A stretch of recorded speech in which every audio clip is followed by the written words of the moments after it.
Hola, somos estudiantes de la Escuela Superior de Ciencias Naturales pertenecientes a la Universidad Autónoma de Guerrero y actualmente estamos cursando la licenciatura de Químico Farmacéutico Biólogo.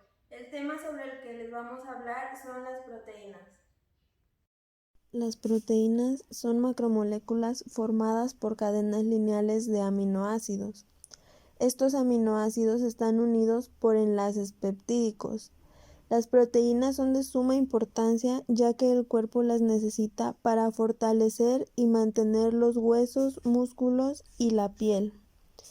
Estas las podemos encontrar principalmente en los alimentos de origen animal, como la carne, el pescado, los huevos y la leche, pero también la encontramos en alimentos vegetales como las legumbres y cereales. En todas las proteínas encontramos carbono, hidrógeno, oxígeno y nitrógeno, aunque la mayoría también contiene además azufre y fósforo. Están conformadas por un grupo carboxilo, un grupo amino y un carbono alfa.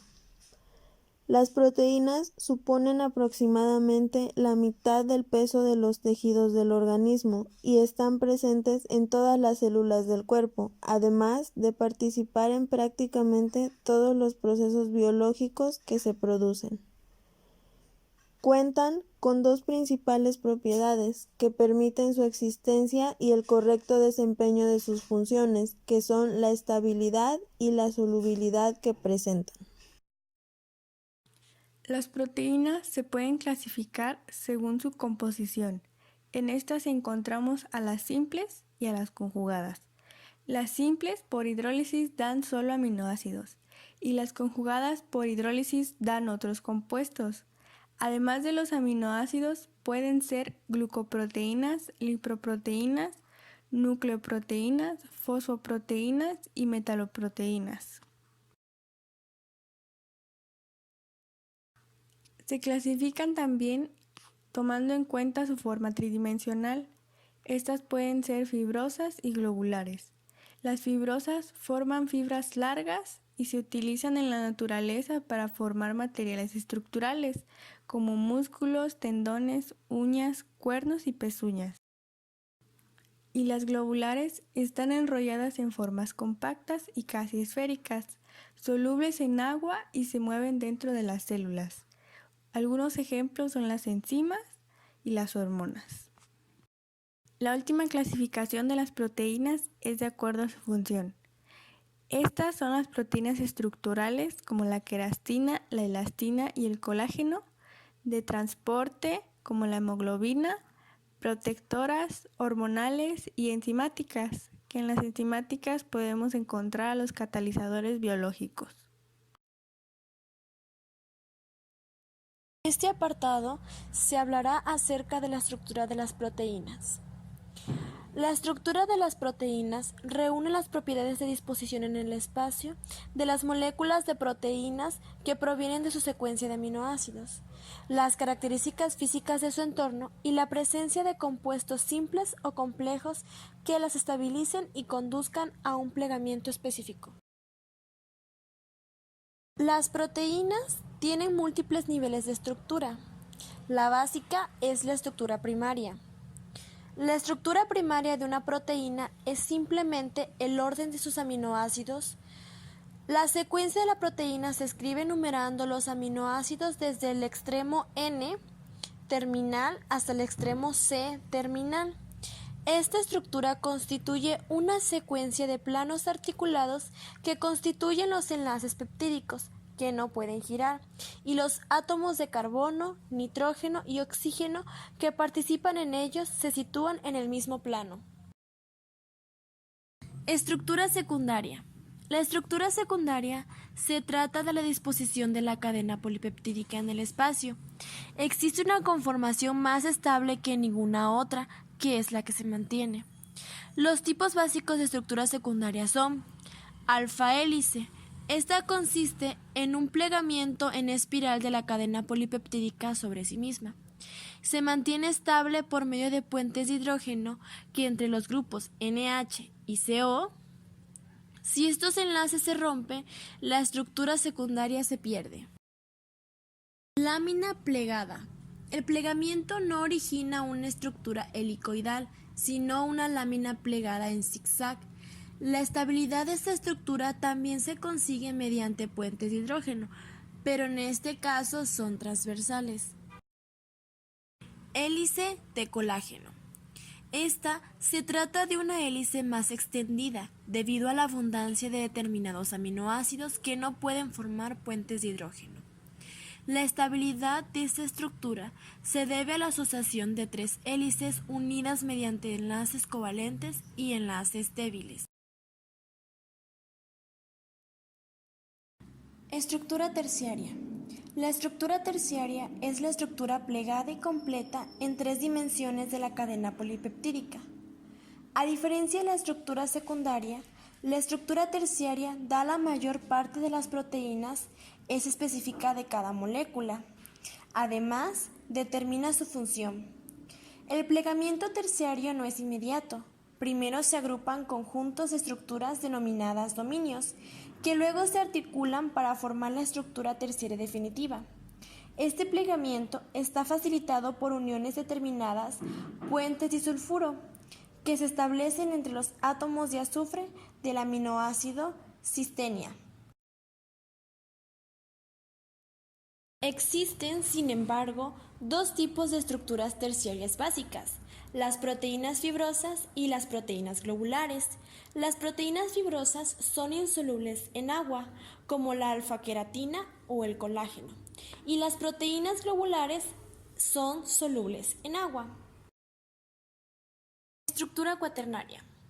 La estructura cuaternaria solo está presente si hay más de una cadena polipeptídica.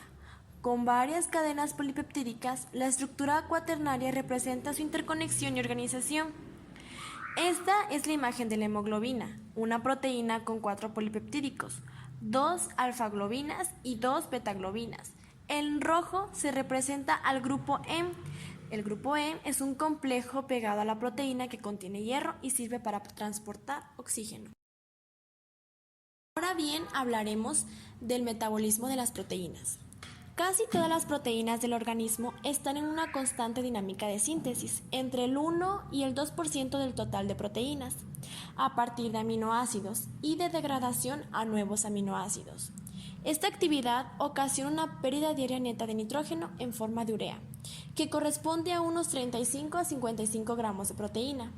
Cuando la ingesta dietética compensa las pérdidas, se dice que el organismo está en equilibrio nitrogenado. El balance nitrogenado puede ser positivo o negativo. Es positivo cuando la ingesta nitrogenada supera las pérdidas, como sucede en el crecimiento, embarazo y en la convalencia de enfermedades. Y es negativo si la ingesta de nitrógeno es inferior a las pérdidas, tal como ocurre en la desnutrición, anorexia prolongada, quemaduras, deficiencia de algún aminoácido esencial. En el metabolismo de las proteínas existen dos reacciones principales, los cuales son la transaminación y la desaminación oxidativa. La transaminación es un proceso realizado en el citosol y en las mitocondrias, por el que un aminoácido se convierte en otro. Se realiza por medio de transaminasas que catalizan la transferencia del grupo alfa-amino de un aminoácido a un alfa-cetoácido, tal como piruvato, oxalacetato o, más frecuente, alfa-cetoglutarato.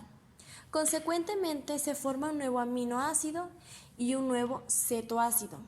Las transaminasas que más habitualmente intervienen en la transaminación son alanina, aminotransferasa y asparto aminotransferasa. Requieren como cofactor el piridoxal fosfato, que es un derivado de la vitamina B6. La desaminación oxidativa es un proceso que se realiza de igual manera en las mitocondrias y en el que la enzima ácido glutámico deshidrogenasa elimina el grupo amino del ácido glutámico. Se forma amoníaco que entra en el ciclo de la urea y en los esqueletos carbonados que vienen a ser productos intermedios glucolíticos y del ciclo de Krebs. Los aminoácidos son los monómeros que componen las proteínas. Específicamente, cada proteína está compuesta de una o más cadenas lineales de aminoácidos, cada una de las cuales se denomina polipéptido. En la naturaleza existen numerosos aminoácidos diferentes, pero solo 20 forman parte de las proteínas. Son los que llamamos proteinogénicos. Su clasificación es la siguiente: aminoácidos apolares, alifáticos y aromáticos. En los alifáticos tenemos a la alanina, valina, prolina, metionina, leucina e isoleucina. En los aromáticos tenemos a la fenilanina y el triptófano. Aminoácidos polares, básicos, ácidos y sin carga. En los básicos tenemos a la histidina, arginina y lisina. En los ácidos encontramos al aspartato y glutamato. Y sin carga tenemos algunos como la glicina, serina, treonina, cisteína, tirosina y glutamina. Los aminoácidos comparten una estructura básica que consiste en lo siguiente: un átomo central de carbono, también conocido como carbono alfa. Este está unido a un grupo amino, un grupo carboxilo y un átomo de hidrógeno. El carbono alfa también está unido a otro átomo o grupos de átomos, conocido como el grupo R. Este grupo R determina la identidad del aminoácido. Por ejemplo, si el grupo R es un átomo de hidrógeno, el aminoácido sería la glicina, pero si fuese un grupo metilo, el aminoácido sería la alanina. Algunos ejemplos son los siguientes. Otra característica importante de los aminoácidos es que son anfóteros. Esto quiere decir que cuando están disueltos en agua acuosa son capaces de ionizarse. Se ionizan como un ácido cuando el pH es básico, como una base cuando el pH es ácido o como un ácido y una base a la vez cuando el pH es neutro. Como ya se mencionó anteriormente, de los cerca de 250 aminoácidos que existen, hay 20 aminoácidos denominados proteinogénicos.